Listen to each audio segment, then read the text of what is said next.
మనము చదువుకున్నటువంటి మాటలు రెండు మాటలు. మొదటిది, మొదట పైకి వచ్చు చేపను, అలాగే మృతులలో నుండి లేపబడిన ఆది సంభూతుడు అయినటువంటి యేసుక్రీస్తు మాటలను మనం ధ్యానం చేయబోతూ ఉన్నాం.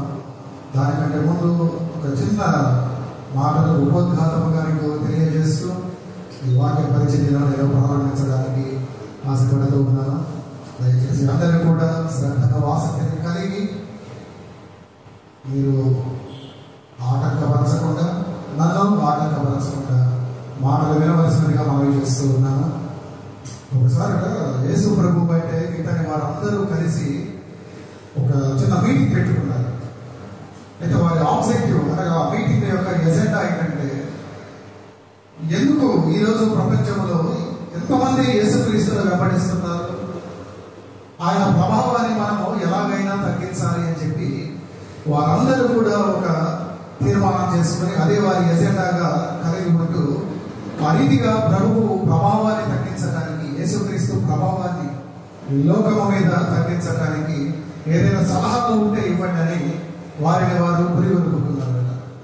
అలా పురిగొల్పబడినప్పుడు వారిలో నుండి ఒక అతను లేచి, ఏముందండి మనం వారు ఆరాధించు లేదా వారు ఎక్కువగా చేత పట్టుకునే బైబిల్స్లో మనం తగలబెడదాం. ఆ రీతిగా చేసినప్పుడు ఇక ఆ లేఖనాలలోని వార్తలు, ఆ సువార్తలు ముందున్న తరాలకు అందవు కనుక ప్రభువులందరూ క్రమేపీ మర్చిపోతారు. ఆ రీతిగా మనం ఆ యొక్క ప్రభావాన్ని తగ్గించవచ్చని చెప్పారు.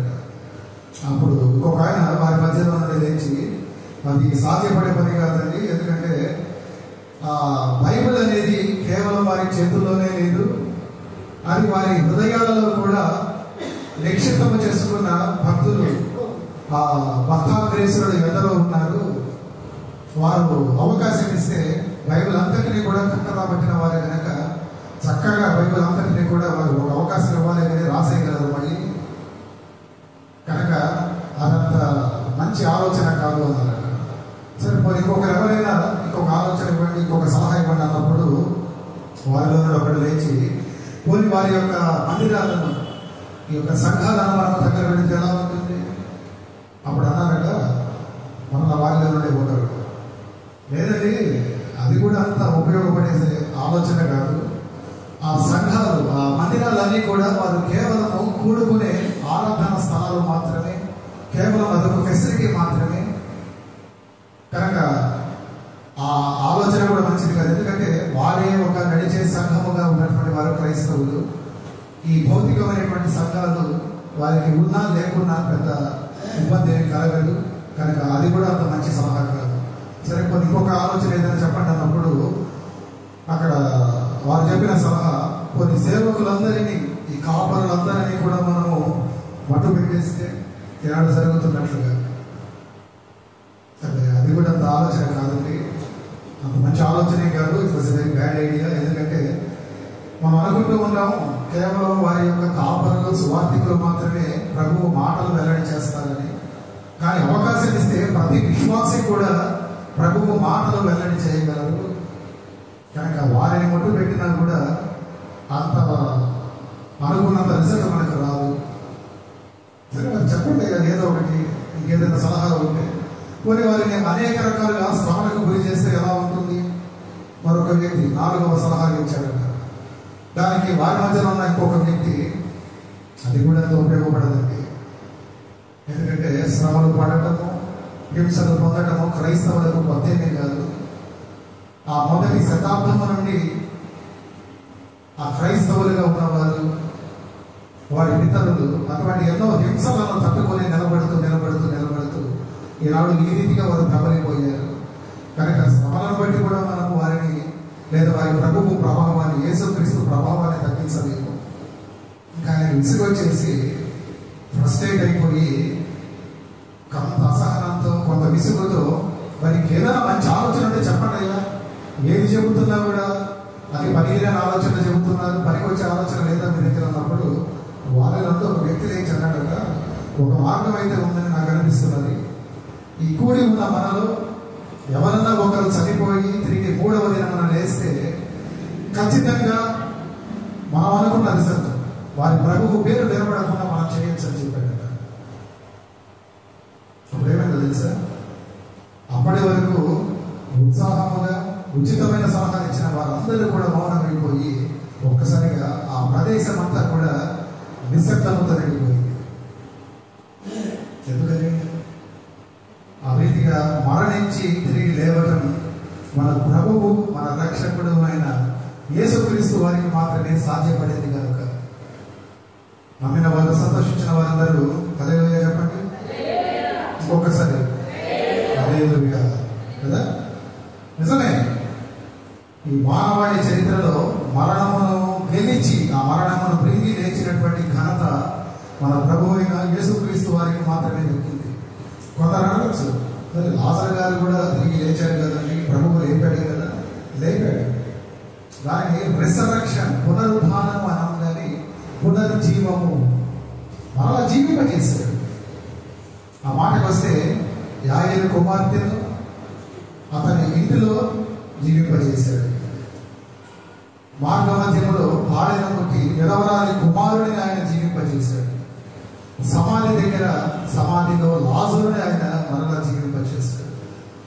కానీ పునరుద్ధానం చెందిన మటుకు మన ప్రభువు అయినటువంటి యేసుక్రీస్తు మాత్రమే.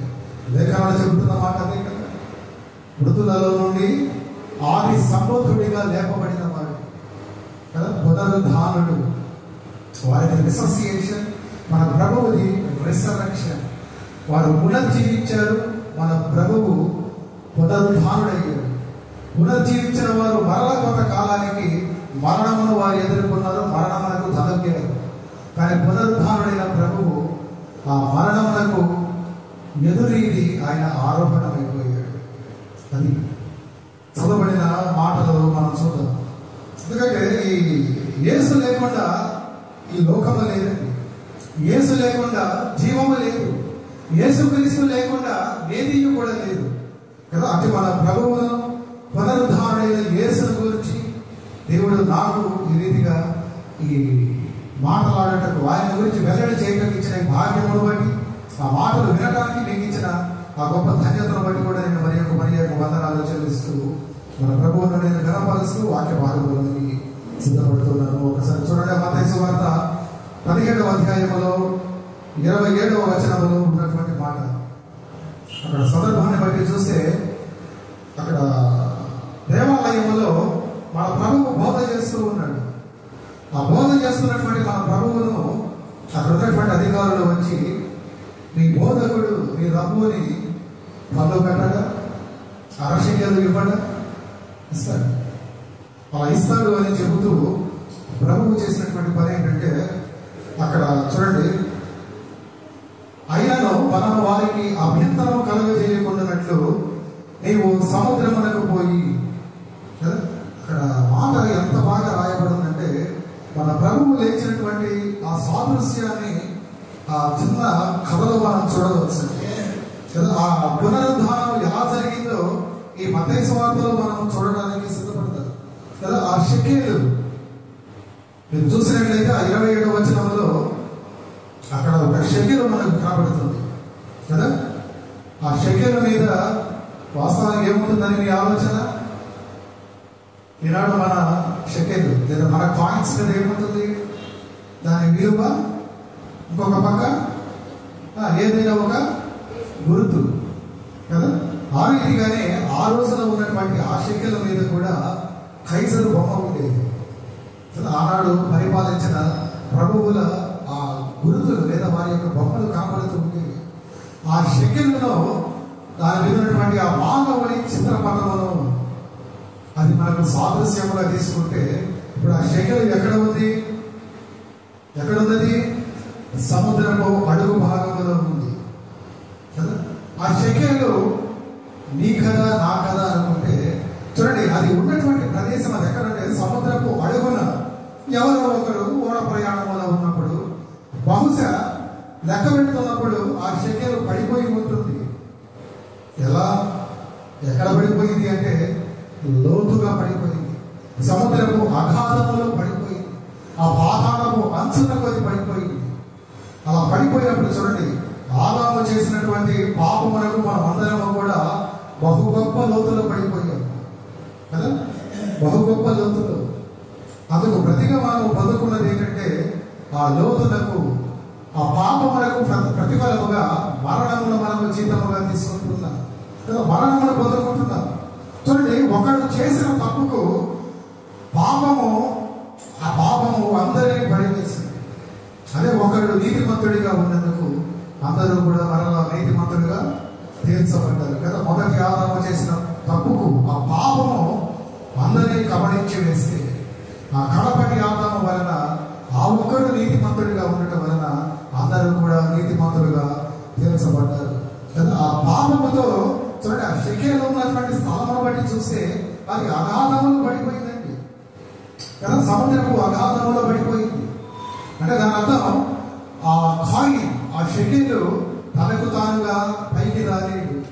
అనగా మనకు ప్రతిగా మనకు మనమే సొంతముగా పైకి రాలేము, మనకు మనమే రక్షణ పొందుకోలేము, మనకు మనమే జీవములోనికి రాలేము కదా. అందుకు మన ప్రభువు పలికిన మాట, నశించిపోయిన దానిని వెతకి రక్షించుటకు మనుష్య కుమారుని లోకానికి వచ్చింది కదండి. ఇప్పుడు ఆ చాప చేసిన పని ఏంటంటే చూడండి, ఆ అగాధములోకి వెళ్ళి అక్కడ ఉన్నటువంటి పడిపోయి ఉన్నటువంటి ఆ అడుగున ఉన్నటువంటి షెకెలను అది నోట కరచి తన కడుపులో దాచుకుందండి కదా. అక్కడ గొప్ప విషయం ఏంటంటే దేవుని ఉగ్రత మానవాళి మీదకు రాకుండా ఆ యేసు ప్రభువు మనలను ఆయన దాచుకున్నాడు. ఆయన రెక్కల చాటున మనలను ఆయన దాచి మరుగు చేసేసాడండి. అర్థమవుతుంది మీకు? ఆ షెకెలు మానవునికి సాదృశ్యం, ఎందుకంటే దాని మీద మానవ రూపం ఉంది. ఆ షెకెలు ఎక్కడ పడిపోయిందంటే సముద్రపు అడుగున పడిపోయింది. అలా పడిపోయిన షెకెలులో ఆ నాణ్యమును ఒక చాప అడుగు భాగానికి వెళ్ళి దానిని నోట కలుచుకుని తన కడుపులో భద్రపరుచుకుంది. ఆ రీతిగా చూసినప్పుడు పాపంలో అగాధంలోనికి పడిపోయిన మానవుడు, ఆ నాణ్యములకు గుర్తుగా దానికి సాదృశ్యముగా ఉన్న మానవుడు ఆ పాపపు అడుగున పాతాళ గర్భములోనికి పడిపోయినప్పుడు యేసుక్రీస్తుల వారు మనను ఆయన అందిపుచ్చుకున్నాడు. ఆయన మనలను బయలుపరిచాడు. అంటే రెక్కల చాపన మనలను మరుగు చేసేసాడు. ఇప్పుడు ఆ చాప చేసిన పని ఏంటంటే ఆ రీతిగా మరుగు చేయబడినటువంటి ఆ చాప చూడండి, ఎప్పుడైతే ప్రభువు పేతురును వెళ్ళి నువ్వు సముద్రములకు పోయి గాలము వేసి మొదట పైకి వచ్చు చేపను పట్టుకొని కదా. ఇప్పుడు పేతురు మహాశయుడు ఏం చేశాడు? సముద్రానికి వెళ్ళి తన అలవాటు చొప్పున, తన నైపుణ్యము చొప్పున సముద్రంలో ఒక గాలమును వేశాడు. ఆ గాలము వేసినప్పుడు చూడండి, ఆ చేప తనకు తానుగా వెళ్ళి ఆ గాలమునకు చిక్కుకుంది. ఆ గాలమునకు చిక్కుకున్నప్పుడు ఆ గాలము చేపకు పక్కన పొడుచుకుంది, ఆ చేప పక్కలో పొడుచుకుంది. అర్థమవుతుందండి? మన యేసుక్రీస్తు వారిని చూడండి, ఎవరు కూడా చెప్పలేరండి. మొన్నటి ధ్యానాల్లో మనం కూడా జ్ఞాపకం చేసుకున్నాం. ఆయన తనకు తానుగా ప్రాణం పెట్టుటకు తిరిగి తీసుకున్నటకు అధికారము కలిగిన వాడు, తండ్రిని కలిగినట్టు అధికారమును పొందుకున్నవాడు. ఆయన తనకు తానుగా ఆ మరణములకు అప్పగించుకున్నాడు, ఆ జ్ఞానములకు తనకు తానుగా అప్పగించుకున్నాడు. అలా అప్పగించుకొనబడిన చేప ఎవరి చేత తీయబడింది అంటే పేతురు చేత కదా, ఒక బలమైన హస్తము చేత తీయబడింది. మన పాపముల నిమిత్తము మనలను ఆయనను దాచుకున్నటువంటి యేసుక్రీస్తును దేవుడు ఆయన బాహుబలము చేత కదా, ఆ బాహుబలము చేత ఆయన తిరిగి లేపాడు కదా. అలా తిరిగి లేపబడిన మనము చూడండి, అక్కడ చూసినట్లయితే ఆ చేపను పట్టుకొని దాన్ని నోరు తెరచి ఆ షెకెలను తీసినటువంటి పేతురు దాన్ని ఎక్కడ అప్పచెప్పాడు? దేవాలయంలో కదా. ఆ చేప గాలము కొరకు ఎదురు చూసి ఆ గాలమును తనకు తానుగా ఆ పక్కలో పొడుచుకొని ఆ బలిష్టమైనటువంటి చేతికి చిక్కి దాని కడుపులో దాచుకున్న షెకెలను లేదా దాని నోటిలో దాచుకున్న షెకెలను తనకు తానుగా అప్పగించాడు. యేసుక్రీస్తు వారి లాగా అర్థమవుతున్నది. నాడు ఆ రీతిగా మన ప్రభువులాగా మన ప్రభువును బట్టి మనం ఆ షెకెలులాగా బయటకు తేబడిన వారు, ఆ అగాధములో నుండి పాతాళములో నుండి బయటకు తేబడిన వారు, పాప కూపములో నుండి బయటకు లేపబడిన వారు. అలా లేపబడిన మనలను ఏ రీతిగా అయితే పేతురు తీసుకుని వెళ్ళి ఆ షెకెలును దేవాలయంలో అప్పగించాడు, ఆయన మనలను ఈ సంఘాలయమునకు కూర్చాడు. దేవుడి సన్నిధానములు ఈ సంఘాలయములో ఆయన మనలను అప్పగించాడు కదా. చాలా చక్కని పోలిక అక్కడ రాయబడిన మాట కొంచెం కష్టమే, నాకు మొదట అర్థం కాదు ఎందుకు చేపడం అంటే తర్వాత ఆలోచన చేశాను. ఆ రీతిగా పునరుద్ధారుడైన యేసు మనకు ఆ 4 మాటలలో ఆ 17వ అధ్యాయంలో ఆ చిన్న కథ రూపంలో మనకు కనబడుతూ ఉన్నాడు కదా. ఇప్పుడు ఒకసారిగా మార్కు సువార్త చూడండి. మార్కు సువార్త 16వ అధ్యాయంలో మనం చూసినట్లయితే కొన్ని మాటలు మనం ధ్యానం చేస్తూ, ఒక 3 మాటలను ధ్యానం చేస్తూ వీటిని ధ్యానాంశాన్ని ముగించడానికి నేను ఇష్టపడుతూ ఉన్నాను. మార్కు సువార్తలో 16వ అధ్యాయంలోని ఆఖరు భాగానికి లేదు, ఆ మొదటి భాగం అంటే మీరు చూసినట్లయితే చదవండి. విశ్రాంతి దినము గడిచిపోగానే మగ్దలేయ మరియయు, యాకోబు తల్లి అయిన మరియయు, సలోమియు వచ్చి ఆయనకు పూయవలెనని సుగంధ ద్రవ్యములు కొనిరి. ఈ స్త్రీలు ఏం చేశారండి? ఉదయాన్నే ఏం చేశారు? స్త్రీలు ఉదయాన్నే చేశారు. ఎంత బాగుంటుందో కదా, ఇలాంటి స్త్రీలకు అలవాటు తప్పిపోయింది. అయితే ఆ స్త్రీలు ఉదయాన్నే లేచి, ఉదయకాలంలోనే లేచి వారు ప్రభువును చూడవచ్చారు. ప్రభువును చూడటానికి వచ్చారు.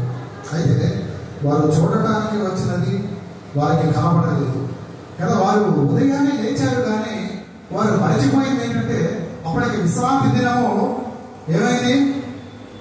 చదువుట పక్కనే విశ్రాంతి దినము గడిచిపోయింది. మన యేసు ప్రభువుల వారు పునరుద్ధారుడు కాగానే కొన్ని విషయాలు మారిపోయాయి. పునరుద్ధారుడైన మన ప్రభువును బట్టి కొన్ని విషయాలు మారిపోయినాయి. మొదటిది, పస్కా విందు కాస్త ప్రభువుల భోజనంగా మారిపోయింది. విశ్రాంతి దినము కాస్త ప్రభువు దినముగా మారిపోయింది. అర్థమవుతున్నదండి? అందుకనే మనం ఈ ఆదివారాలు ఈ రీతిగా సంఘాలయంలో కూడి మన ప్రభువును మనం ఆరాధిస్తూ ఉన్నాం. అప్పటి వరకు పస్కా విందు ఉంది, విశ్రాంతి దినం ఉంది. కానీ పునరుద్ధారుడైన యేసును ఎప్పుడైతే మనం చూస్తున్నామో ఆ పస్కా భోజనము ప్రభువుల భోజనంగా మారిపోయి, విశ్రాంతి దినము కాస్త ప్రభు దినముగా మారిపోయింది. చూడండి, ఈ పునరుద్ధారుడైన యేసు మా ప్రాంతంలో జరగలేదు కదా. ఈ యేసు పునరుద్ధానము మన అల్లూరు గ్రామంలో లేదా మన జిల్లాలోనో మన రాష్ట్రంలోనో, ఆ మాటకు వస్తే మన దేశంలో కూడా జరగలేదు. ఎక్కడ జరిగింది అది? ఎక్కడో ఈ భూమి మీద ఈ పట్టణాలలో ఒకనొక పట్టణంలో ఒకనొక కుగ్రామంలో జరిగింది. మరి అక్కడ ఎక్కడో జరిగితే దాన్ని మనం ఎలా చేరుకున్నాం? ఆ పునరుద్ధారుడిని గురించి మనం ఎలా తెలుసుకున్నాం? ఎక్కడో 2000 సంవత్సరాల క్రితం ఒక ఆయన ఆ వార్తను మోసకొని వచ్చి మనందరికీ కూడా ప్రకటన చేస్తే మనం అనుకుంటున్నాం. అలా ప్రకటన చేయడానికి ఆయన మనకు మొదట ఎలా కనబడుతున్నాడు అంటే ఒక సాక్షిగా కనబడుతున్నాడు కదా. అందుకు మన ప్రభువు పలికిన మాట, ఈ సంగతులకు మీరే సాక్షులు. మీరే సాక్షులండి. ఈ సంగతులకు నేను ఒక సాక్షి. ఇక్కడ వింటున్న ప్రతి ఒక్కరు ఒక సాక్షులు. క్రైస్తవ లోకంలో ప్రతి ఒక్కరు కూడా ఒక సాక్షిగా ఆ సంగతులను మోయాలి. మీరు చూసినప్పుడు ఆ అంతియోకయలోని సంఘములో వారు మొదటగా క్రైస్తవులు అని పిలువబడ్డారు. కానీ మన ప్రభువు మనకు ఒక బిరుదు పెట్టాడు. ఏమని? మీరు సాక్షులు. క్రైస్తవులే, నేను కాదన్నాను. నన్ను వెంబడిస్తున్నారు, నేను కాదనడం లేదు. కానీ అన్నిటికంటే ప్రప్రథమంగా మీరు నాకు సాక్షులు. నా సంగతుల గురించి మీరు సాక్షులు, నా మరణముల గురించి మీరు సాక్షులు, నా పునరుద్ధానముల గురించి మీరు సాక్షులు. అర్థమవుతున్నదండి? చూడండి, అక్కడ యేసుక్రీస్తు వారు తిరిగి లేచాడు అని మనం నమ్ముతున్నాము అంటే ఎటువంటి గుర్తులు, ఎటువంటి సాదృశ్యాలు, ఎటువంటి సూచనలు మనకు కనబడుతున్నట్టు 3 విషయాలను చూపిస్తూ నేను ముగించేస్తాను. మొదటిది ఉత్సాహము. ఈరోజు మన ప్రభువు సజీవుడై ఉన్నాడు. మీరు చూసినట్లయితే అక్కడ సందర్భంలో ఆ 16వ అధ్యాయం మొదటి మాటలో మన ప్రభువు సజీవుడై ఉన్నాడు. చదవండి మాట. విశ్రాంతి దినం గడిచిపోగానే మగ్దలేనే మరియయు యాకోబు తల్లి అయిన మరియయు సలోమేయు వచ్చి ఆయనకు భూయవలెనని సుగంధ ద్రవ్యములను కొనిరి. ఆయన సజీవుడై ఉన్నాడు, కానీ వారిలో ఉత్సాహం లేదు. ప్రభువు లేచాడు, కానీ వారిలో ఉత్సాహం లేదు, ఉజ్జీవము లేదండి, ఉజ్జీవము లేదు. నాడు మీరు దేవుని సంఘానికి వస్తున్నారు, మీలో ఉత్సాహం లేదు, ఉత్సాహం లేదు, మీలో ఉజ్జీవము లేదండి. మీరు ఆ మాటకు వస్తే ప్రతి సంఘములో దాదాపు ప్రతి సంఘములో కూడా ఉత్సాహం లేదు. ఎందుకు మాట అంటున్నారంటే చూడండి, వారు సజీవుడై తిరిగి అక్కడ నుండి లేచి వెళ్ళిపోయిన ప్రభువును బట్టి కాక ఆయన ఇంకా మరణము ఆధీనములోనే ఉన్నాడు. ఆ మరణము నొందిన వాడిని, ఆ ప్రేత వస్త్రములు చుట్టబడిన వాడిని మనం చూద్దాము అని వారు ఎలా వెళ్ళారు అంటే సుగంధ ద్రవ్యములను కొని వెళ్ళారు. సుగంధ ద్రవ్యాలు అంటే వారి ఉద్దేశంలో ప్రభువు ఇంకా మరణ స్థితిలోనే ఉన్నాడు, ఆ ప్రేత వస్త్రములోనే చుట్టబడి ఉన్నాడు, ఆయన అక్కడనే ఉంటాడు, ఎటు పోడు. అటువంటి ప్రభువును మనం పోయి చూద్దాం, ఆ మృతుడైన వాడిని మనం పోయి చూద్దామని వారి ప్రయాసలో, వారి ప్రణాళికలో, వారి ఏర్పాట్లలో వారు వెళ్ళారు.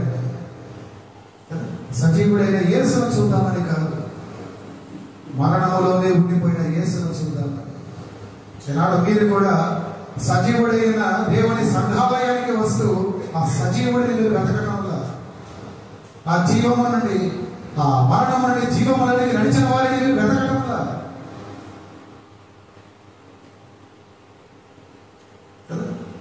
వారు ఉత్సాహము లేని వారిగా, ఉజ్జీవము లేని వారిగా మనకు కనబడుతూ ఉన్నారు. అందుకు గుర్తుగా వారు సుగంధ ద్రవ్యములను తీసుకొని వచ్చారండి.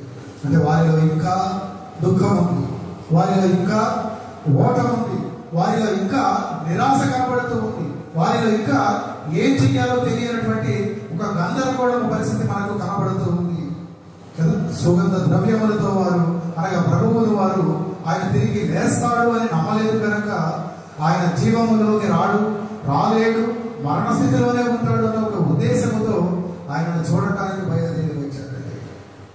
ఎందుకు ఆ మాటను మీకు ఆపాదించారు అంటే సజీవుడైన యేసును మీరు చూడాలని మందిరానికి రావటం లేదని ఎందుకు అంటున్నానంటే దేవుని సంఘాలయానికి వస్తూ ఆయనను చూడవచ్చిన మీరు ఇంకా దుఃఖంలోనే ఉంటున్నారు, మీరు ఇంకా నిరాశలోనే ఉంటున్నారు, ఇంకా ఓటమిలోనే మీరు ఉంటున్నారు, ఇంకా నిరాకరింపబడిన వారి కానీ ఏ సంతోషము లేని వారిగా, ఒక మాటలో చెప్పాలంటే ఉత్సాహం లేని క్రైస్తవులుగా మీరు వస్తున్నారండి దేవుని సంఘానికి.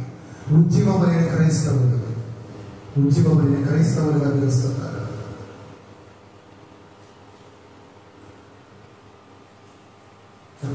చూడండి, ఎవరైనా తమ వారు లేదా తమకు బాగా కావలసిన వారు, తమ ఆప్తులు మృతులందరని తెలిస్తే ఎంత ఉత్సాహమో కదా. నా ఉద్దేశం మీరు మరొకలాగా తీసుకోవద్దు, వారిని చూడటానికి ఎంత ప్రయాసపడిన వెళతారు, ఎంత దూరమైనా కదా. పరుగు అంటే దేవుని సంఘానికి రమ్మనండి, తిరగ కదా. అనగా మృతి నొందిన వారిని చూడటానికి వెళ్ళేంత ఉత్సాహము, అక్కడ కనపరిచేంత ప్రయాస జీవము గల దేవుని సంఘానికి, ఈ సంఘాలయానికి రావడానికి లేకుండా పోయింది. ఉత్సాహం లేని క్రైస్తవులు, అందుకే అన్నాను అక్కడ ఉన్న స్త్రీల వలె ఉత్సాహం లేని క్రైస్తవులు. సజీవుడైన దేవుడి వరకు మీరు వెంటబడుతూ ఉంటే, ఆయన మీరు వెతుకుతూ ఉంటే మీరు జీవం ఉంటుంది. కానీ మీ గ్రాహ్యం ఏంటంటే ఆయన ఇక్కడ లేడు, మీకు కనబడటం లేదు కదా కదా.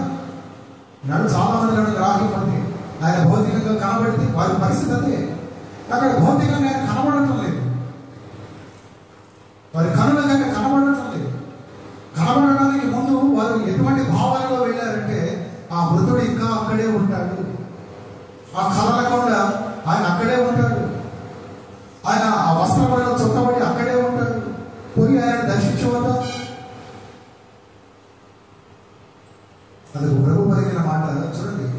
దేవునికి సంఘానికి ఎప్పుడు ఉత్సాహంతో రావాలి, ఉత్సాహంతో కదా. కారణాలు దేవుని సంఘానికి ఎందుకు రాలేదంటే కారణాలు వెతికి పెట్టుకుంటాం. మాస్టర్ గారు ఏమడుగుతారో, ఎప్పుడు అడుగుతారో, ఏమైందుకు రాలేదు, పలానా కారణం సార్, అది కాదండి, అది కాదు. ఎప్పుడే ఎదుగుతుంటారు అది దేవుడి దేవుడి మందిరానికి ఉత్సాహంతో రావాలి, ఉరకలు వేస్తూ రావాలి, ఆనందముతో రావాలి, గొప్ప నమ్మకంతో రావాలి. నీ దీవెనలు పొందుకోవడానికి నీవు రావాలి, సమాధానం పరచబడడానికి నీవు రావాలి. వారు రాలేదు, అలాగా వారు రాలేదు. చూడండి, వారు ఎందుకు సాక్షులుగా ఉండలేకపోయారు అంటే, ఈనాడు మనం ఎందుకు మన ప్రభువుకు సాక్షులుగా ఉండలేకపోతున్నాము అంటే, మొదటిది మన ప్రభువుని గురించిన ఉత్సాహం మనలో లేదు. ఉత్సాహం లేని వారముగా మనం ఉంటూ ఉన్నాం కదా. చూడండి, ఆ తర్వాత గమనించినప్పుడు ప్రభువు సజీవుడై ఉన్నాడని వారికి మొదటి సూచన. ఆ ఉత్సాహంలో వారికి ఆ మాట చెప్పిన వారు ఎవరి వారికి చెప్పిన మాట? దూత కదా. ఆ దూత చెప్పినప్పుడు వారు ఏం చేశారంటే, నమ్మకపోగా, అనగా వారిలో మొదట ప్రభువు సజీవుడై ఉన్నాడన్న ఉద్దేశము లేదా భావన లేదు. రెండవది వారి కనులకు కనబడలేదు. మూడవది పక్కన ఒక దూత నిలవబడి ఆయన సజీవుడయ్యాడు, ఆయన తిరిగి లేచాడు, ఇక్కడ ఆయన వెళ్ళిపోయాడు అని చెప్పినప్పటికీ వారు ఆ మాటలు వెనక ఆ 8వ వచనంలో వారు చేసిన పనులు చూడండి ఏం చేశారు. వారు బయటకు వచ్చి విస్మయం నుండి వణుకుచు సమాధి యొద్దనుండి పారిపోయారు కదా. ఈరోజున మనం సంఘానికి వచ్చి యేసు సజీవుడైనప్పటికీ ఆయనను గమనించక పారిపోతున్నాం. ఎప్పుడెప్పుడు వెళ్ళిపోదామా కదా. పదే పదే సెల్ ఫోన్ల వంక, గడియారాల వంక చూస్తూ ఉంటాం. వాక్యం నిర్ణయించబడిన సమయానికి ఒక 10 నిమిషాలు ఎక్కువ వెళుతుంటే నిమిషానికి ఒక మారు గడియారాల వైపు చూస్తూ ఉంటారు కదా. నేను అందరూ ఒక మాట కూడా చెప్పాను. ఒకప్పుడు అందరం సినిమాలు చూసిన వాళ్ళని నేను కూడా ఏదో 2-2.5 గంటలకు సినిమా హాల్కి వెళతాం. అనుకోకుండా సినిమా 3, ఒక్కోసారి 3.5 గంట కూడా ఉంటుంది. ఇక చాలే అనుకుని వస్తున్నారు వెనక్కి. మరి వచ్చేసిన వాళ్ళని ఏమన్నా ఇంకా బాగుంటుంది కదా, ఇంకా నెక్స్ట్ సీన్ ఎంత బాగుంటుందో, అక్కడ ఏముందో కదా, ఎంతో ఆత్రుతగా ఎదురు చూస్తూ ఉంటాం. అదే దేవుడి సంఘం ఒక 10 నిమిషాలు ఆలస్యంగా వెళుతున్నా, ఒక 10 నిమిషాలు పొడిగించబడుతూ ఉంటే నిరాశలు, నిస్పృహలు కదా మనలో బయలుదేరుతూ ఉంటే నిమిషంలో ఒకసారి గడియారాల వైపు చూస్తూ, పాస్టర్ గారి మొహానికి వెళ్ళి చూస్తూ, ఇంకా ఆపండి సార్ చాలు, మా వల్ల కావడం లేదు, ఇంటి దగ్గర కూర చల్లారిపోతుంది కదా, మేము వెళ్ళాల్సిన టైం, మాకు వేరే ప్రోగ్రామ్ ఉంది, అక్కడికి వెళ్ళాలి, ఈవినింగ్ షాపింగ్కి వెళ్ళాలి, కుదిరితే సినిమాకి వెళ్ళాలి, మేము అనుకోవాలి కదా, మీరు వదలకపోతే ఎలా ఉంటుంది మన పరిస్థితి. ఉత్సాహం లేని క్రైస్తవులు, అది కదా ఉజ్జీవము లేని క్రైస్తవులు కదా. ఉజ్జీవము అంటే యేసు సజీవుడై ఉన్నాడని ఉత్సాహించడము. దేవుని జీవము గల దేవుని ఆలయానికి వస్తున్న నీవు, ఆయన ఉన్నాడు, నీ వైపు చూస్తున్నాడు, నేను పిలుస్తున్నాడు అనే ఒక నమ్మికతో, ఒక ఉద్దేశంతో నీవు రావాలి. అలా వస్తున్నారా మీరు? వస్తున్నారా? ఇంట్లో భార్యనో భర్తనో పునర్బలం చేస్తున్నారు, లేదా వాళ్ళు బాధపడుతున్నారని అర్థమే తప్ప మనకే మనం ఉత్సాహంతో కాదు. ఒకవేళ మనకే మనం వెళ్ళినా ఒక ఆచారముగా, ఒక అలవాటుగా చేసుకొని వెళుతూ ఉంటాం కదా. అలా కాదండి. చూడండి, రెండవది ఆ స్త్రీలు వారు పారిపోయి చేసిన పని ఏంటంటే, ఆ తర్వాత చూడండి అక్కడ 9వ వచనంలో చూసినప్పుడు, ఆదివారం తెల్లవారినప్పుడు యేసు లేచి తాను 7 దయ్యములను వెళ్ళగొట్టిన మగ్దలేని మరియకు మొదట కనబడిను. అలా కనబడిన ఆ మరియ ఊరకనే ఉండలేదండి. ఆయనతో ఉండిన వారు దుఃఖపడి ఏడుచుండగా ఆమె వెళ్ళి ఆ సంగతి వారికి తెలియజేసింది. ఆయన బ్రతికి ఉన్నాడనియు ఆమెకు కనబడిననియు వారు విని ఏం చేశారు? నమ్మకపోయారు కదా. వెళ్ళి శిష్యులకు చెప్పింది. మొదట దూత స్త్రీలకు చెప్పింది, వాళ్ళు నమ్మలేదు, పారిపోయారు. ఇప్పుడు మరియ వెళ్ళి శిష్యులకు చెప్పింది కదా, మగ్దలేని మరియ శిష్యులకు చెప్పింది, వారు నమ్మలేకపోయారు. ఎందుకో వారి ఉద్దేశం ఏంటి? స్త్రీలు చెప్తే మేము నమ్మాలా? స్త్రీలు ఆఫ్టర్ ఆల్ ఉమెన్, వారు చెబితే మేము నమ్మాలా? నమ్మదా కదా వారి ఉద్దేశం. నా ఉద్దేశం కదా, వారి ఉద్దేశం అది కదా. మూడవది చూడండి, వారు చేసిన పని. ఆ 14వ వచనాన్ని చదవండి. ఇంకో మాట, మాట 11 శిష్యులు ఏం చేస్తున్నారు? భోజనమునకు కూర్చున్నారు కదా, వారు కలిసి తింటున్నారంటే.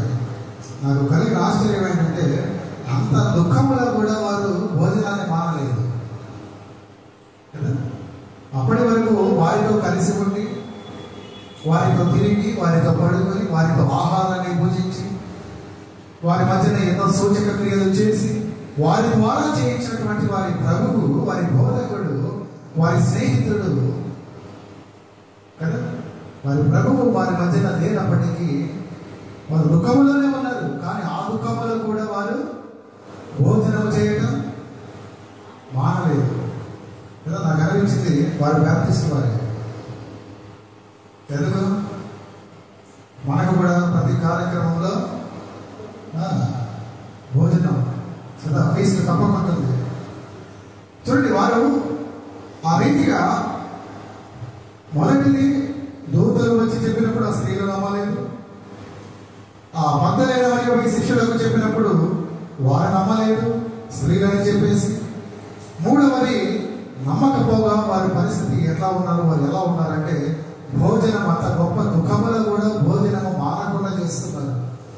అయితే ఎప్పుడైతే యేసుక్రీస్తు వారి మధ్యనకు వచ్చి గద్దించాడో చూడండి, అప్పుడు వారు మెల్లిమెల్లిగా నమ్మడం మొదలు పెట్టారు కదా. వారు ఎప్పుడైతే నమ్మడం మొదలు పెట్టారో వారు సాక్ష్యమును చెప్పడం మొదలు పెట్టారు.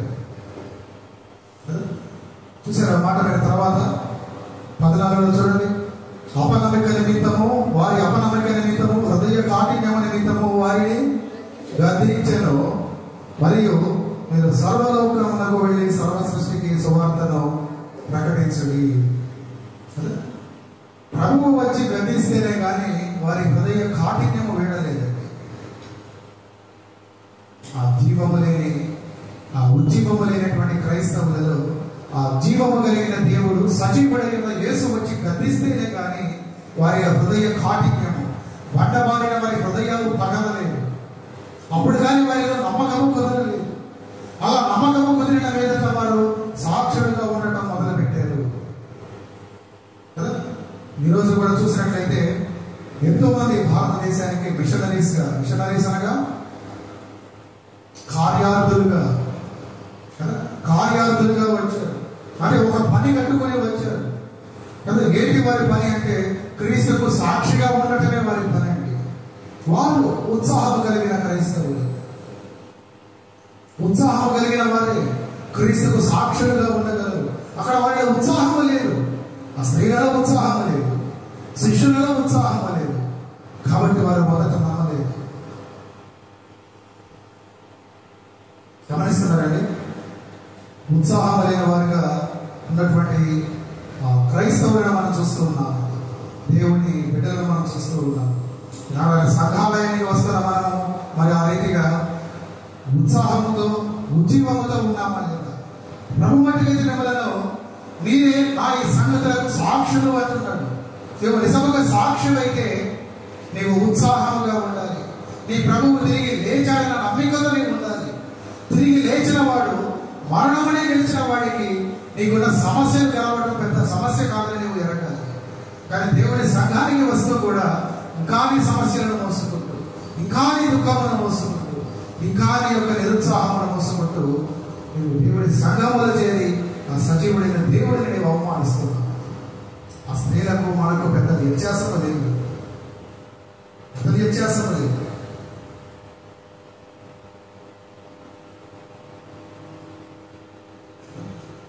ఆ సాక్ష్యమును బట్టి అందరూ నమ్మలేదు. ఆ తర్వాత ప్రభువు వచ్చి వారి మధ్య వారు నమ్మడం మొదలు పెట్టారు. నమ్మిన ప్రభువును వారు ప్రభువు కొరకు సాక్షులుగా నిలవబడటం మొదలు పెట్టారు. గమనిస్తున్నారండి? పునరుద్ధానం దానికి మనమందరము కూడా సాక్షులమేనంటే, మనమందరము కూడా ప్రభువు ఉద్దేశం కూడా అదే, అని చిత్తం అదే. లేఖనాలను బట్టి ప్రభువు మృతి పొంది పాతి పెట్టబడి తిరిగి మూడవ దినమున లేపబడేను. ఆ లేఖనాలకు నీవే సాక్ష్యం, ఆ పునరుద్ధానమునకు నీవే సాక్ష్యం. నువ్వు సాక్షిగా ఉండాలని కోరుతున్నాడు. ఆ సజీవుడిని నీవు చూడాలని, ఆ చూసిన సజీవుడి కొరకు నీవు సాక్షిగా ఉండాలని దేవుడు కోరుకుంటున్నాడు. మరి మీరు దేనికి సాక్షులుగా ఉంటున్నారు? దేనికి సాక్షులుగా ఉంటున్నారు? పునరుద్ధానం అంటే మనమందరం సాక్షులము. పునరుద్ధానం అంటే మన ప్రభువు తిరిగి లేచాడు. పునరుద్ధానం అంటే ఆయన సజీవుడి ఉన్నాడు. A.W. టోజర్ భక్తుడు ఏమంటాడంటే, సంఘములో ఉత్సాహం లేదు, అతని బట్టి పరిశుద్ధాత్మ దేవుడు తీసివేయబడ్డాడు. అయినప్పటికీ పరిశుద్ధాత్ముడు తీసివేయబడినప్పటికీ మన కార్యక్రమములను మనం చేస్తూనే ఉంటున్నాం కదా. అలా సంఘాలు చూస్తే అదే అనిపిస్తుంది. ఉత్సాహం లేని క్రైస్తవుల మధ్యన సజీవుడైన దేవుడు ఉండడండి. ఆ సజీవమైన దేవుడు లేనటువంటి ఆ సంఘాలయములో, అనగా దేవుని లేనటువంటి ఆయన ఆలయములో, ఆయన స్థలములు చేరి మనం ఆయనను ఆరాధిస్తున్నాం. ఆయన పేరున ఎన్నో కార్యక్రమాలు చేస్తూ ఉన్నాం. ప్రభువుల సహవాసంలో పాల్గొంపులు పొందుతున్నాం. ఏదో మొక్కుబడిగా కానుకలు ఇస్తున్నాం. కానీ ఆయనకు సాక్షులుగా మటుకు మనం ఉండటం లేదు కదా. రెండవది మొదటిది ఆయనకు మనము సాక్షులై ఉండాలి, ఉత్సాహం కలిగిన వారమై ఉండాలి.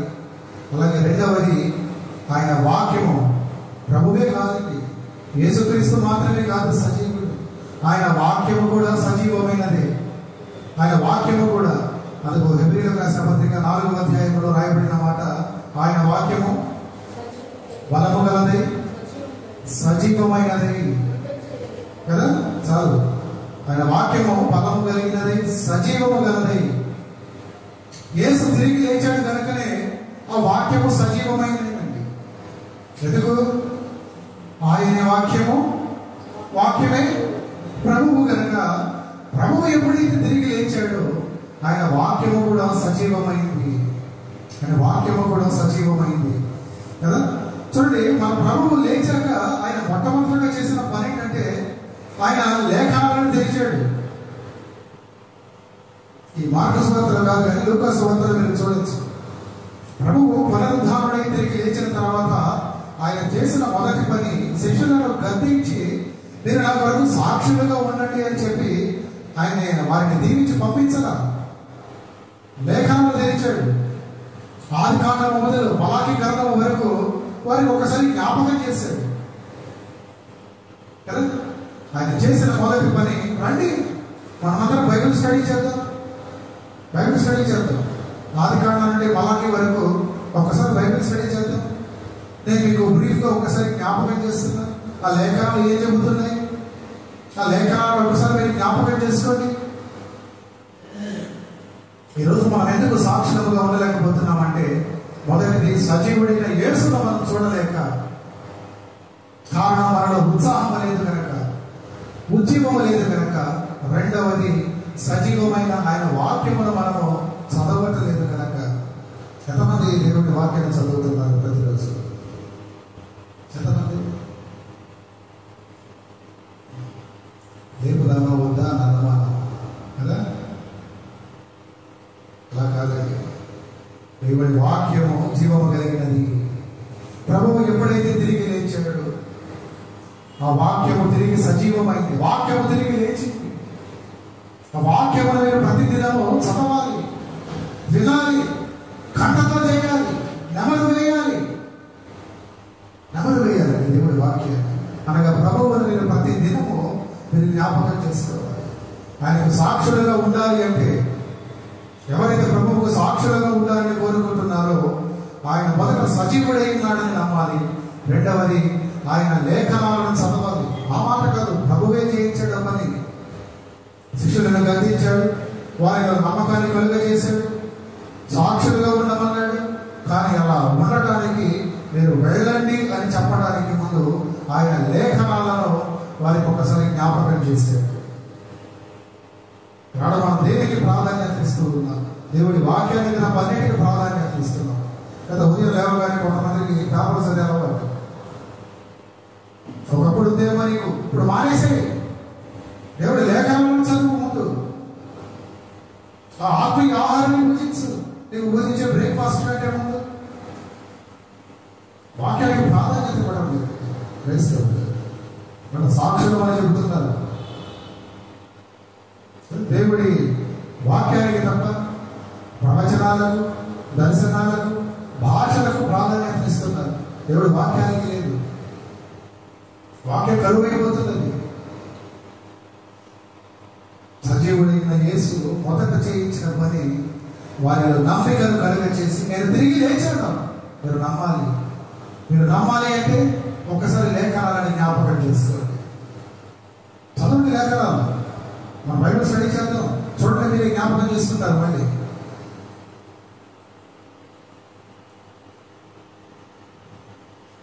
కదా యేసు లేచాడని నమ్మిన ఎడల చూడండి, వారిలో కనబడేది ఉత్సాహము, ఉజ్జీవము. ఆ ఉజ్జీవములు వెలిగింపబడిన వారు ఏం చేస్తారంటే ఆ వాక్యము ద్వారా తమను తాము ప్రతి దినము కూడా శుభ్రపరుచుకుంటూ ఉంటారు. వాక్యము ద్వారా ఆ పునరుద్ధారణ యేసును వారు ప్రతి దినము జ్ఞాపకం చేసుకుంటూ ఉంటారు. ప్రతి దినము ఆ యేసు సజీవుడై ఉన్నాడు. ఆ వాక్యము సజీవమైంది. ఆ వాక్యము చదవడం ద్వారా నిన్ను నువ్వు సరిదిద్దుకుంటావు, నిన్ను నువ్వు మార్చుకుంటావు. మార్చుకుంటారంటే సాక్షులుగా ఉండదగిన వారు మాత్రమే చేసే పని. సాక్షులుగా ఉండదగిన వారు మాత్రమే. ఇలా వాక్యం చదివినప్పుడల్లా నేను చెప్పినట్లు దానిని కంఠతా చేస్తూ ప్రతి దినము దానిని నెమరు వేసుకున్న వారు ఆ పునరుద్ధానపు శక్తిని పొందుకుంటారు. యేసు ప్రభు అదే చేశారు. అక్కడ లూకాసు వార్త చూడండి, ఆఖరి అధ్యాయంలో చదవండి. ఒక మాట పోయి మీరే చదివిస్తేనే బాగుంటుంది. నాకు అంతగా వచ్చిన చెప్పండి. 24వ అధ్యాయంలో 25వ వచనం కదా. అందుకు ఆయన అవివేకులారా, ప్రవక్తలు చెప్పిన మాటలన్నిటినీ నమ్మని మందమతులారా, క్రీస్తు ఈలాగు శ్రమపడి తన మహిమలో ప్రవేశించడం అగత్యము కాదా అని వారితో చెప్పారు. మోషేయు సమస్త ప్రవక్తలను మొదలుకొని లేఖనములన్నిటిలో తన గురించిన వచనముల భావము వారికి బైబిల్ స్టడీ చేయించాడండి. నేను చెప్తున్నట్లు బైబిల్ స్టడీ చేయించాడు. మీరు ఎంతమంది చేస్తున్నారు బైబిల్ స్టడీ? ప్రతిదిన ఉదయకాలం, రాత్రి పడుకునే ముందు. ఈ భౌతికమైన దేహము కొరకు కదా, దీని యొక్క బలము కొరకు, ఆరోగ్యం కొరకు 3 పూటల ఆహారం పెడుతున్నాం కదా. సమయం చొప్పున అతని వాటికి పరిమాణం చొప్పున. మరి ఆత్మీయ దేహం కొరకు మీరు ఆహారం పెడుతున్నారా 3 పూటల? ఆత్మ బలం కొరకు మీరు ఆ జీవాహారం పెడుతున్నారా? ఆత్మీయ ఆరోగ్యం కొరకు పెడుతున్నారా? భౌతికంగా బాగుండే కదా సార్, ఆటోమేటిక్గా అవన్నీ ఉంటాయి. అది మన ఉద్దేశం కదా. భౌతికంగా మనం బాగున్నాం కదా చాలు. బయట మనమే కదా సార్ కనబడేది. లోపల వాడు కనబడతాగా. బయట కనబడి మనం బాగుంటే చాలు కదా. మనం ఆకారం బాగుంటే చాలు, మన ఆరోగ్యం బాగుంటే చాలు, మన అలంకరణ బాగుంటే చాలు. కాబట్టి బయట దానికి ఎంతో ముందు ప్రాముఖ్యత. బయట ముందు మంచి ఆహారం పెడదాం, బాగాలేకపోతే మెడిసిన్స్ పెడదాం, దాన్ని ఆరోగ్యంగా ఉంచుతాం. అది చాలు సార్. మాకు చదవాలండి లేఖనాలను, ప్రతి దినము చదవాలి. చదవలేని పరిస్థితులలో కనీసం వినాలి. వినడానికి ఆసక్తిని కలిగి ఉండాలి. సాక్షులు సాక్షులైన వారు పునరుద్ధారుడైన క్రీస్తుని గురించి సాక్ష్యముగా నిలవాలని ఆశపడుతున్న వారు, నిలవవలసిన వారు చేసే పని ఆ రెండవ పని. మొదటిది యేసు సజీవుడై ఉన్నాడని వారు నమ్మాలి. రెండవది వాక్యము సజీవమైనదని వారు నమ్మాలి. ఎందుకంటే యేసు లేచాడు కనుక వాక్యము తిరిగి లేచింది. యేసు సజీవుడై ఉన్నాడు కనుక వాక్యమైన యేసు అనగా ఆ వాక్యము మరలా సజీవమైనది. మూడవది సంఘము సజీవమైనదై ఉండాలి. జీవము కలిగిన సంఘముగా మనం ఉండాలి. పేతురు భక్తుడు అంటాడు, మీరు సజీవమైన రాళ్ల వలె కట్టబడుచున్నారు. సజీవమైన రాళ్ల వలె మీరు కట్టబడుచున్నారండి. అలాగే నేను ఉపద్ఘాతంలో చెప్పాను కదా ఒక మాట, సంఘం అంటే ఈ 4 గోడలు పైన వేసిన ఈ కప్పు కాదు, ఈ భౌతికమైన కట్టడం కాదు. పాత నిబంధనలో దేవాలయం అంటే యెరూషలేము దేవాలయమే. దానికంటే ముందు సొలొమోను చేత అది కట్టబడక ముందు వారు ప్రత్యక్ష గుడారము ఎక్కడ ఏర్పాటు చేసుకుంటే అదే దేవుని ఆలయం. కానీ నవ నిబంధనలో ఉన్న మనము, మన ప్రభువు వలన ఈ రీతిగా ఉన్న మనము నడిచే దేవాలయాలము, నడిచే సంఘాలము అండి. సజీవమైన సంఘాలము మనం, సజీవమైన సంఘాలము. ఈ సంఘము చూడండి సజీవమైనదని చెప్పడానికి కారణం కేవలం పరిశుద్ధాత్ముడే, ఆత్మదేవుడే కారణం. ఈ సంఘము ఈ క్రీస్తుకు ప్రధానము చేయబడిన వధువు సంఘము ఇది బలముగా పనిచేయాలంటే, ఇది బలముగా వాక్యమును ప్రకటించాలంటే ఒకే ఒక మార్గం అంటే పరిశుద్ధాత్మతో నింపబడటం. పరిశుద్ధాత్మ చేత నింపబడగా సజీవమైన సంఘముగా మనం ఉండాలి. పునరుద్ధారుడైన క్రీస్తుకు సాక్షిములుగా మనం ఉండాలి అంటే, సాక్షిగా మనం ఉండాలంటే మొదటిది యేసు సజీవుడై ఉన్నాడని నమ్మాలి, వాక్యము సజీవమైనదని నమ్మాలి, మనము సజీవమైన సంఘమని నమ్మాలి. వారిలో లోపించింది, ఆ స్త్రీలలో లోపించింది, వారి పిమ్మట ఆ శిష్యులలో లోపించింది. కానీ ప్రభువు వారిని నమ్మేటట్లుగా చేశాడు. మరణాలు కూడా ఆయన మనం నమ్మునట్లుగా మనతో మాట్లాడుతూ ఉన్నాడు. నా కొరకు సాక్షులుగా ఉన్నారా? లేదు. ఉండాలని ఆశపడుతున్నారా? అయితే నా చేయండి. మొదట నేను లేచానని మీరు నమ్మాలి, నేను సజీవుడని ఉన్నానని మీరు నమ్మాలి. రెండవది నా వాక్యము సజీవమైనదని మీరు నమ్మాలి. ఎందుకంటే నన్ను గురించిన సంగతులు ఆ లేఖనాలలో నిక్షిప్తము చేయబడ్డాయి. నా ప్రణాళిక, నా కార్యాచరణ అంతా కూడా ఆ లేఖనాలలోనే ఉంది. మరి అది చదవని నువ్వు, దానిని దూరం పెట్టి నువ్వు తన గురించి ఎలా నమ్ముతావు? కనుక ప్రతిదినం నువ్వు చదవాలి, ఆ జీవ వాక్కులను నువ్వు చదవాలి. నీవు నమ్మగలవు, నీలో నమ్మకం బలపడుతుంది. నమ్మకం బలపరచబడడానికి రండి. ప్రభువు కూడా వారి చేత ఆ బైబిల్ స్టడీ చేయించండి. మోషే మొదలు ప్రవక్తలందరి చేత రాయబడిన ఆ మాటలను ఆయన వారికి జ్ఞాపకం చేశాడు. మూడవది ఆ సజీవమైన సంఘముగా మనం ఉండటమే కదా. ప్రభు అంటున్నాడు వారితో, ఆ శిష్యులతో, మీరు వాగ్దానము పొందిన తర్వాత వేచి ఉండండి. వాగ్దానము కొరకు మీరు వేచి ఉండండి. ఆ వాగ్దానము వచ్చినప్పుడు మీరు శక్తివంతులు అవుతారు, మీరు శక్తిని పొందుకుంటారండి. ఆ మాటలు వింటే, ఆ మాటలు వింటే, ఆ మాటల కొరకు మీరు ఎదురు చూస్తే పరిశుద్ధాత్ముడు మీ మీదకి వచ్చి మిమ్మల్ని బలోపేతము చేస్తారు. ఎందుకు? మీరు సజీవమైన వాళ్ళుగా ఉండటానికి, సజీవమైన సంఘముగా నిలబడి నా కొరకు మీరు సాక్షులుగా ముందుకు కొనసాగటానికి. అనాదికాల దేవుడి ప్రణాళిక లేక కేవలం ఎక్కడో ఒక 12 మందిగా కదిలి విశ్వవ్యాప్తముగా ఈనాడు ప్రభువుని కోట్ల మందిగా పరిచయం చేశారంటే దేవుడి యొక్క మహత్తరమైన ప్రణాళిక. వారు సాక్షులుగా ఎలా నిలవబడ్డారు, వారి ప్రయాణం ఎలా సాగిందంటే ఈ రీతిగా సాగింది. కాబట్టి పౌలు మహాశయుడు కూడా అంటారు, పునరుద్ధారుడైన క్రీస్తును మేము ప్రకటిస్తున్నాము. దానికి ముందు సిలువ వేయబడిన క్రీస్తుని గురించి మేము బోధిస్తున్నాం. ఆ బోధ వేరే ఏంటి లేదు. మేము వేటిని చూసాము, వేటిని విన్నాము, ఆ సంగతులనే మీకు తెలియజేస్తున్నాం అంటున్నాడు ఆయన. సిలువ వేయబడిన క్రీస్తుని గురించి నేను విన్నాను, అదే మీకు ప్రకటిస్తున్నా. పునరుద్ధారణైన యేసుని గురించి నేను విన్నాను, అదే మీకు బోధిస్తున్నా. ఈ బోధ తప్ప వేరొక బోధ మేము చేయడం లేదు.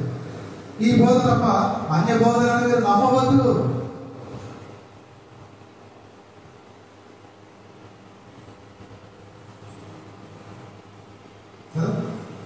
చాలా మంది ఆ విషయాన్ని మర్చిపోతూ ఉంటారు కదా. మనము పరిశుద్ధాత్మను పొందుకున్నప్పుడు చూడండి, మొదటి గుర్తు మనము సాక్షులమై ఉంటాం.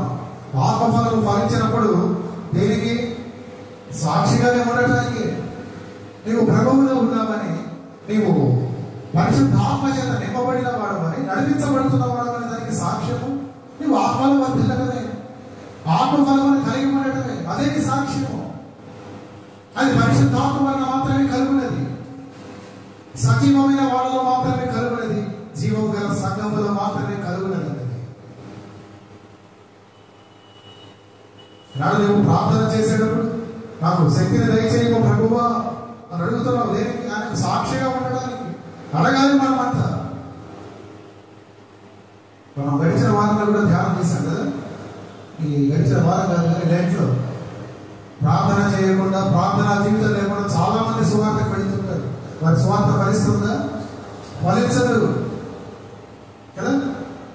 ఆ సువార్త ఫలించాలన్నా, నీకు సాక్షిగా నిలబడాలన్నా ఆత్మదేవుడు కార్యం చేయాలంటే, దేవుడు పని చేయాలి.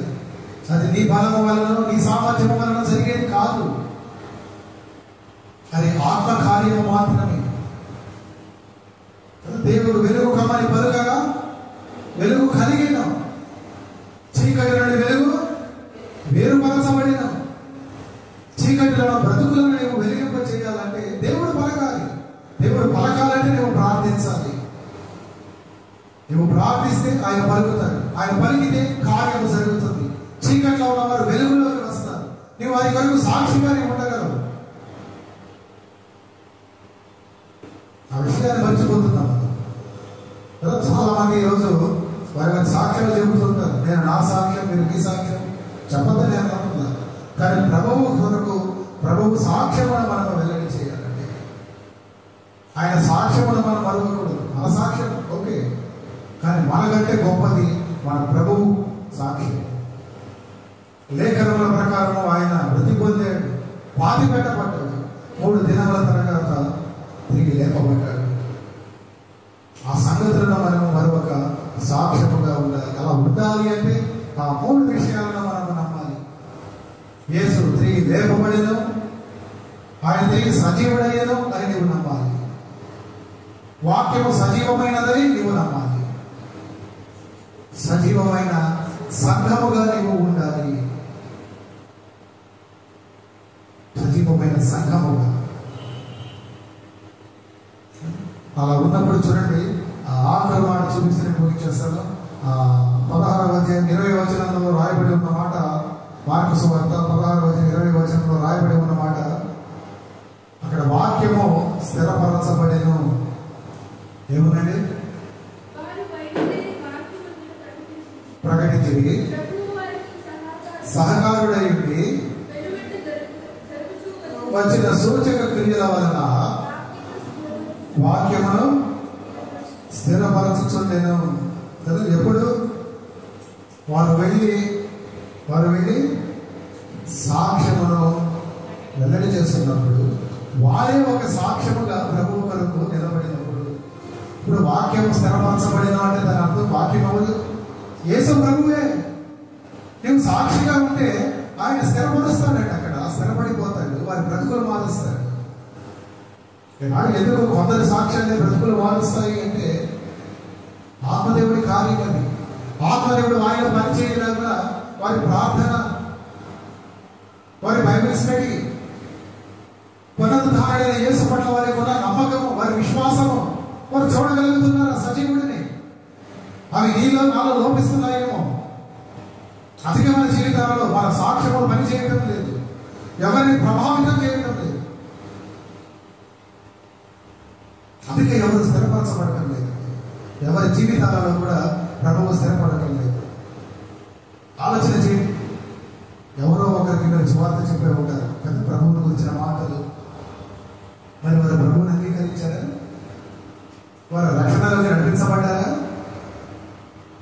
మీరే ప్రశ్నిస్తుంది. ఎంతమంది మీ మాటల చేత ప్రభువు రక్షణలోకి, ఆ రక్షణ కార్యంలోకి మీరు నడిపించారు? నడిపించలేరనే మీరు. ప్రభువుకు సాక్షులుగా మీరు ఉన్నంత మటుకు మీరు నడిపించలేరు. మన సాక్ష్యము కాదు, ప్రభువు సాక్ష్యము గొప్పది. ప్రభువు సాక్ష్యములకు మనం సాక్షులుగా ఉండాలి. అది మనం చేయాల్సిన పని. ఆ రీతిగా వెళ్ళి చూడండి, ఎంతమంది వారి జీవితంలో వాక్యము చేత స్థిరపరచబడుతున్నారు. శిష్యుల జీవితంలో జరిగింది అదే. దూత చెప్పినప్పుడు స్త్రీలు నమ్మలేదు, మరి చెప్పినప్పుడు శిష్యులు నమ్మలేదు. కానీ ప్రభువు వచ్చి చెప్పాక వారు నమ్మటం ప్రారంభించి, ఆ నమ్మిన ప్రభువును బట్టి వారు సాక్షులుగా ఉండటానికి సిద్ధపడ్డారు. అలా సిద్ధపడిన వారిని దీవించి పంపించడానికి ముందు వారిని ప్రభువు లేఖనాలను చదవమన్నాడు. లేఖనాలను వారికి జ్ఞాపకం చేశాడు. అలా జ్ఞాపకం చేసిన వారిలో ప్రభువును గురించిన విశ్వాసం బలపడింది. వారు మరింత ప్రబలముగా వారి పని చేయగలిగారు. ఒక సంఘముగా వారు కలిసి పనిచేయగలిగారు. అది జీవము కలిగిన సంఘం. ఎక్కడ ఇద్దరు ముగ్గురు నామముల కూడి ఉందో అదే సంఘం. అదే సంఘం అండి. కొన్ని వందల వేల మంది ఉండి ఎకరాలలో మందిరాలు కడితే కాదు. అక్కడ ఆత్మదేవుడు లేకపోతే సంఘము కాదని. వారు ఇంకా సమాధిలో ఉన్నట్లే, వారు సమాధిలో కూర్చొని ఆరాధిస్తున్నట్లే. ఆ పై భాగం మొదటి భాగంలో అదే వారు చేసింది. మృతుడైన క్రీస్తుని వారు వెతకడానికి వెళ్ళారు. ఆయన ఇంకా మృతి ఉండే ఉన్నాడు, పోయి ఆయన చూద్దాం, పలకరిద్దాం, కుదిరితే షేక్ ఇచ్చొద్దాం, అది వారి భావన. అది కాదు. ఆయన తిరిగి లేచాడు, సజీవుడయ్యాడు, పునరుద్ధారుడయ్యాడు. నీ కొరకు నా కొరకు ఎదురు చూస్తున్నాడు. నీ నమ్మిక కొరకు ఎదురు చూస్తున్నాడు. ఒక భక్తుడు అన్నాడు, ఆయన సజీవుడు కావడానికి ముందు, సజీవుడైన తర్వాత బయటకు రావడానికి ముందు ఏమైందండి? రాయి దొరికించబడింది కదా. దేనికంటారు? మీ ఉద్దేశం చెప్పండి. పోనీ ఎందుకు ఆ మాట ప్రశ్న నాకు జవాబు చెప్తే ముగించేస్తారు. ఆ భక్తుడు ఆన్సర్ ఏంటంటే, ఆయన బయటకు రావడానికి కాదు, నీవు లోపలికి వెళ్ళి చూడటానికి. నమ్మడం లేదుగా, లోపలికి చూడు, నా సమాధి ఖాళీగా ఉంటుంది. ఎందుకంటే నేను అక్కడ లేను కదా, నేను పునరుద్ధారణయ్యాను కదా. అని నీవు నేను నమ్మి చూడటానికేనండి ఆ రాయి దొరికించబడింది. ఆయన బయటకు రావడానికి కాదు. మూసిన ద్వారములు మూసినట్లుగానే ఉన్నాయి. శిష్యుల మధ్యలోకి వచ్చిన ప్రభువుకు ఆ రాయి యొక్క సమస్య బయటకు రావడానికి. మృతులను లేపిన వాడు, మరణపు ఊరిలో విరిచి గెలిచి లేచిన వాడు ఆ రాయి ఆయన అడ్డుకుంటుందా? మరి ఎందుకు దొరికించబడిందంటే, నీలాంటి నాలాంటి వాళ్ళు లోపలికి వెళ్ళి చూడటానికి, మన విశ్వాసములు మనకు బలపడటానికి, పునరుద్ధారుడైన యేసును మనము నమ్మటానికేనండి. పునరుద్ధారుడి కొరకు మనము సాక్షులుగా ఉండాలి. ఆయన సజీవుడని మనము సాక్షులుగా ఉండాలి. నమ్ము. ఆయన వాక్యము జీవము కలిగినదని, సజీవమైనదని నమ్మి నీవు సాక్ష్యముగా ఉండాలి. సజీవమైన సంఘము సజీవమైనదిగా మనము కలిసి సాక్ష్యముగా ఉండాలి. అది పునరుద్ధారణ గురించి మనం నేర్చుకునే, మన యొక్క సాక్ష్యముల గురించి నేర్చుకునే విషయాలు. ఇప్పటి వరకు మీరు ఎలా ఉన్నారో నాకు తెలియదు, కానీ నాడు ప్రభువు మన నుండి కోరుతున్నది సాక్ష్యము. ఈ సాక్ష్యంతో పాటు మరి ఘనముగా ఆయనకు నీవు సాక్షిగా ఉండాలని అంటే తీర్మానముతో మనం ఇక్కడ నుండి తిరిగి వెళదాం. దేవుడు ఆయన వినికిడిలో ఇచ్చిన ఈ క్లుప్త మాటలు దీవింపబడేగాక. ఆమేన్. ప్రార్థించకుండా ప్రార్థనతో ముందున్న ఆరాధనలోకి మనం సిద్ధపడదాం. మమ్మల్ని ఎంతో మిక్కిలిగా ప్రేమించు మా పర్యాపరలోకి తండ్రి, నీ ఘననామమునకు మీ పాదములకు వందనాలు. అయ్యా, మీరు పునరుద్ధారుడై సజీవుడవై నాయన మా మధ్యన ఉన్నారని మేము నమ్మటం. ఇటు దినము నాయన మీరు మాకు ఇచ్చిన ఈ ఆత్మీయ వర్తమానం కలిగి మీకు స్తోత్రాలు. కాబట్టి మీరు పునరుద్ధారుడై మరణము మిమ్మల్ని పట్టసాలు మటుకు మేమైతే మీ కొరకు ఏం చేస్తున్నాము, మీ కొరకు సాక్షులుగా ఉంటున్నాము అనేది మమ్మల్ని మేము ప్రశ్న వేసుకోవడానికి మీరు మాకు ఇచ్చిన ఈ సమయం కొలది, ఈ ధన్యత కొలది మీకే వందనాలు. ఆనాటి మొదలు ఈనాటి వరకు ఎందరో భక్తులు భక్తాద్రేసులు నాయన మీ కొరకు సాక్షులుగా ఉన్నారు. మీ సాక్ష్యములు నాయన వారు ఘనపరిచారు. మేమైతే ఏ రీతిగా ఉంటున్నాం, ముందున్న తరాలకు నాయన మేము సాక్షులుగా నిలబడుతున్నాము. మా సాక్ష్యమును బట్టి మీరు మాకిచ్చిన మా సాక్ష్యము కలిగి మేము మిమ్మల్ని ఘనపరుస్తూ ఉన్నాము, మిమ్మల్ని ప్రకటిస్తున్నాము. బిడ్డలైనా ప్రశ్నించుకునేటువంటి సహాయం అందించి వారి ప్రశ్నగా ఎరిగిపోక వారికి నీవు జవాబులు దయచేసి బిడ్డల కడ వరకు కూడా ఉదయంత వరకు కూడా మీరు సాక్షి